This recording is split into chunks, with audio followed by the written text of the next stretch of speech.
नमस्कार साथियों, नमस्कार। समस्त भारतवर्ष के होमगार्ड जवानों को सबसे पहले नवरात्रि जो आज से शुरू है प्रथम, सभी को शुभकामनाएं और नमस्कार नमस्तक।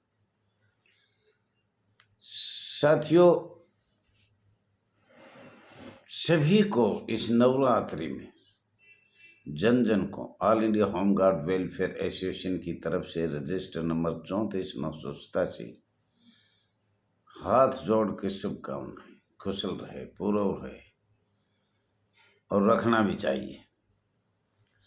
तो साथियों, आपका अपना चैनल RS दैया एक्स होमगार्ड में स्वागत है। और हम बताए थे माननीय राज्य सरकार उत्तर प्रदेश लखनऊ माननीय प्रमुख सचिव होमगार्ड श्री अनिल कुमार जी, उनके बारे में तो हम जरूर आपको बताएंगे, पर उससे पहले आपको वीडियो अच्छी लगे तो लाइक करें, शेयर करें, कमेंट करें। ये आप भूल जाते हो। सब्सक्राइब करें। देखो, मैं भी कितनी देर में बताया है, सब्सक्राइब बहुत कम है। तो साथियों, बहुत अच्छा ये लेटर से कभी का भी हो, किसी सन का हो, पर इसमें आपकी सारी डिटेल है। परंतु माननीय प्रमुख सचिव होमगार्ड का श्री अनिल जी से मैं कहना चाहता हूँ, कुछ गुलामी से पहले की अंडमान निकोबार की भी बात कर लिया करो। कुछ हम चाहते हैं सन 1946 से और 1950 के बीच में अंडमान निकोबार और भारत का संविधान दोनों को भी कभी कभी प्रश्न उठा लिया करो। और आपको ये भी मैं कहना चाह रहा हूँ, माननीय मुख्यमंत्री योगी जी से हाथ जोड़ के निवेदन करता हूँ, इन बातों पे थोड़ा सा ध्यान दिया जाए।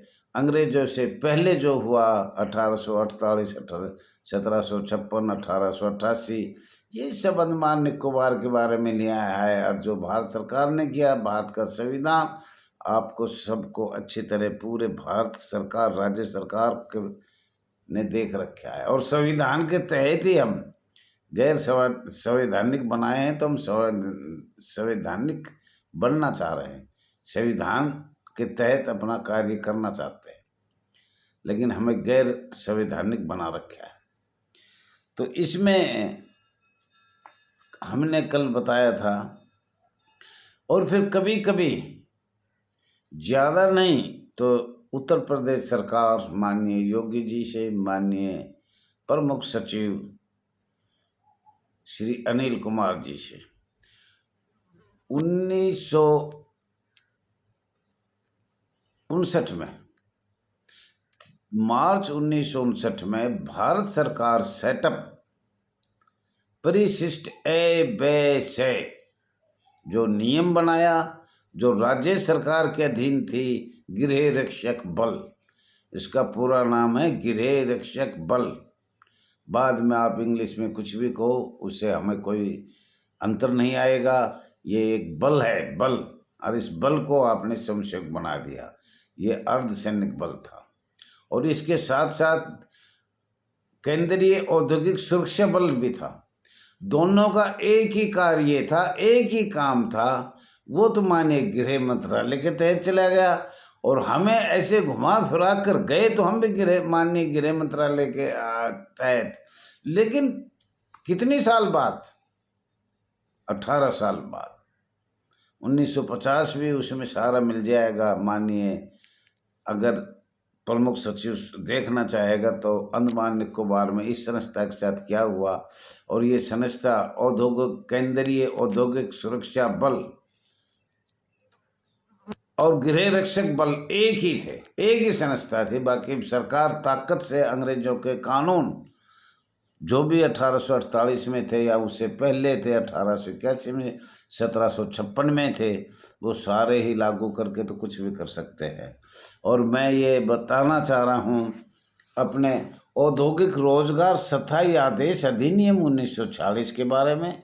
औद्योगिक विवाद अधिनियम 1947 पे तो माननीय प्रमुख सचिव उत्तर प्रदेश लखनऊ श्री अनिल जी, इस पे तो आप बात ही नहीं कर रहे, और मैं चाहता हूँ इस पे बात करें आप। हाथ जोड़ के कहता हूँ पूरे, मैं तो सबसे बात करना चाहता हूँ, चाहे वो केंद्रीय होमगार्ड हो, चाहे वो प्रदेश का होमगार्ड हो, चाहे वो विंग बॉर्डर का होमगार्ड। इसकी इतिहास गाथा पीछे से तो देखो।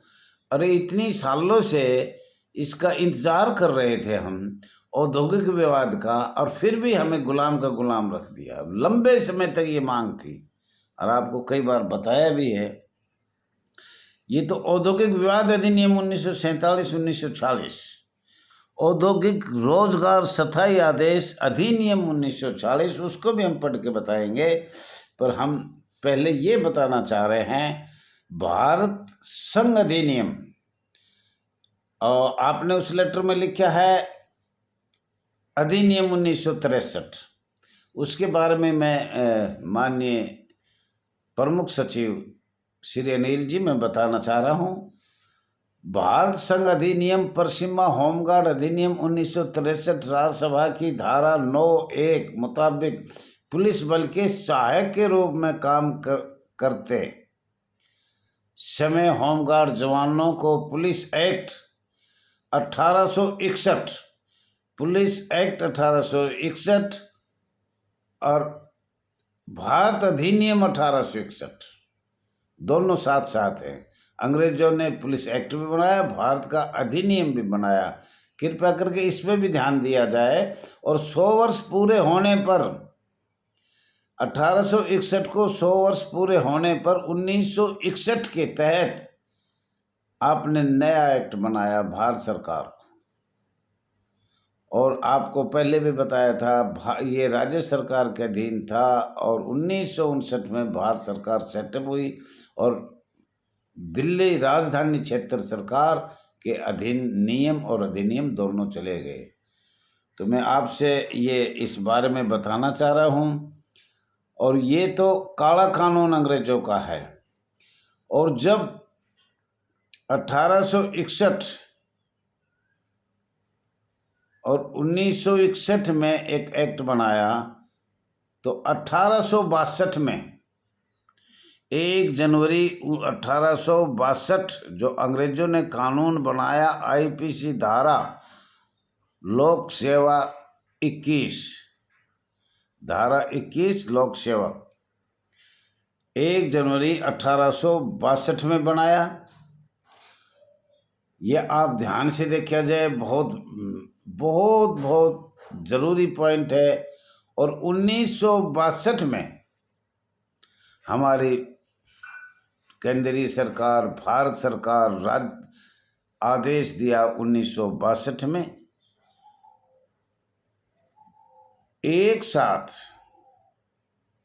सभी को 6 दिसंबर 1962 1862 से 100 साल पूरे होने पर 1962 में 6 दिसंबर 1962 में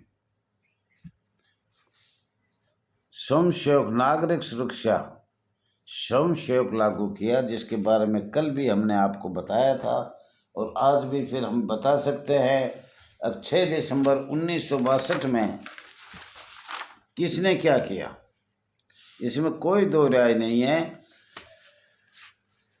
नागरिक सुरक्षा कोर CDC एक नागरिक स्वयंसेवक संगठन था, जिसकी स्थापना 1949 में ग्रेट ब्रिटेन में एक प्रमुख राष्ट्रीय आपातकाल के बाद प्रभावित क्षेत्र संगठित करने के लिए स्थानीय नेतृत्व किया गया, और वो 1968 में बंद कर दिया। ये चाइना की लड़ाई के बाद राज्य सरकार उत्तर प्रदेश को 6 दिसंबर 1962 में 6 दिसंबर 1962 में नागरिक सुरक्षा कोर का गठन किया। तो नागरिक सुरक्षा कोर का गठन किया गया। यही हमारे लिए बहुत जिंदगी की दुखदाई है। कहाँ गिरे रक्षक बल, कहाँ अर्धसैनिक बल, और हमें 6 दिसंबर 1962 में 1 जनवरी 1962 में अंग्रेजों ने लगाया था, और वो आपने 100 साल पीछे, ये हमारे ऊपर थोप दिया गया है किस्म से। ये नागरिक सुरक्षा क्या है? नागरिक सुरक्षा कोर ही बदल दिया आपने। तो ये तो प्रदेश नागरिक सुरक्षा कोर का गठन किया आपने। ये कौन सा किया? 6/1961 में, जो 1861-62 में जो बनाया गया था, वो आपने लागू कर दिया। तो ये आपको बताया, इसमें थोड़ा सा समझाने में मुझे दिक्कत आ रही है, लेकिन फिर भी आपको धीमी धीमी थोड़ा आप भी थोड़ा ध्यान कीजिए भाई 1862 में क्या हुआ, 61 में क्या हुआ। तो ये सब आपको ध्यान रखना होगा। और हम ये भी आपको बताने चाह रहे हैं खोल कर बिल्कुल, खास तौर पर हमें आशा है उत्तर प्रदेश होमगार्ड से, क्योंकि वहाँ का माननीय योगी जी इस बात पे बहुत बहुत ध्यान देगा और ज़रूर ये देखेगा। अगले उत्तर प्रदेश लखनऊ माननीय प्रमुख सचिव होमगार्ड श्री अनिल कुमार जी को ये कभी भी ये पत्र निकाला हो, इसमें ये सन दे रखे है, तो इसमें भी हम बताना चाह रहे हैं 1848, जब ये 1966 की चर्चा करेंगे, ये अंडमान निकोबार की चर्चा करेंगे, तो वो पूरा इतिहास हमारे पास है पूरा। नागरिक सुरक्षा कोर सीडीसी एक नागरिक स्वयंसेवी संगठन की स्थापना थी, जो अंग्रेजों ने किया था 1949 में, और 1968 में बंद कर दिया। और इतना ही उनने चाह रहा था। 6 दिसंबर 1962 में उस संगठन को माननीय उत्तर प्रदेश के मुख्यमंत्री को लागू कर दिया, और माननीय भारत सरकार सेटअप 1959 में हो गया। उन्होंने भी 1961 में एक्ट बनाकर 6 दिसंबर 1962 में नागरिक सुरक्षा कोर सीडीसी दिल्ली में लागू कर दिया। दोनों को एक साथ किया गया।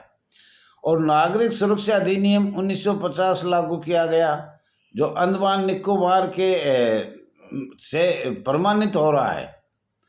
अंडमान निकोबार से प्रमाणित हो रहा है कि ये अंग्रेजों का कानून है। सारे सन बता दिए, 1888, 1800 ये सब करके। और राष्ट्रीय सुरक्षा कोर 1947 से डीएससी का गठन एक अर्धसैनिक बल के रूप में किया था। विकास संगठन DRDO प्रतिष्ठानों में सुरक्षा प्रदान करते हैं, जो CISF विशुद्ध रूप से गृह मंत्रालय के तहत एक अर्धसैनिक बल है। केंद्रीय औद्योगिक सुरक्षा बल मतलब CISF यानी केंद्रीय औद्योगिक सुरक्षा बल एक पैरामिलिट्री फोर्स था। तो साथियों आगे फिर बताएंगे। और ये हमें एक टॉपिक बहुत बढ़िया मिल गया, बहुत अच्छा मिल गया। हम भी चाहते हैं सबसे पहले उत्तर प्रदेश राज्य सरकार से ही आवाज़ उठे और अंडमान निकोबार की उठे, अंग्रेजों के सारे कानून काले बाहर आए। और साथियों समय भी हो गया है, फिर मिलेंगे, फिर बताएंगे आपको। फिर बार बार कह रहा हूँ सब्सक्राइब करो, लाइक करो, शेयर करो, कमेंट करो। और चुनाव तो आपको पता है राष्ट्रीय के चुनाव होने जा रहे हैं अध्यक्ष के। Thank you.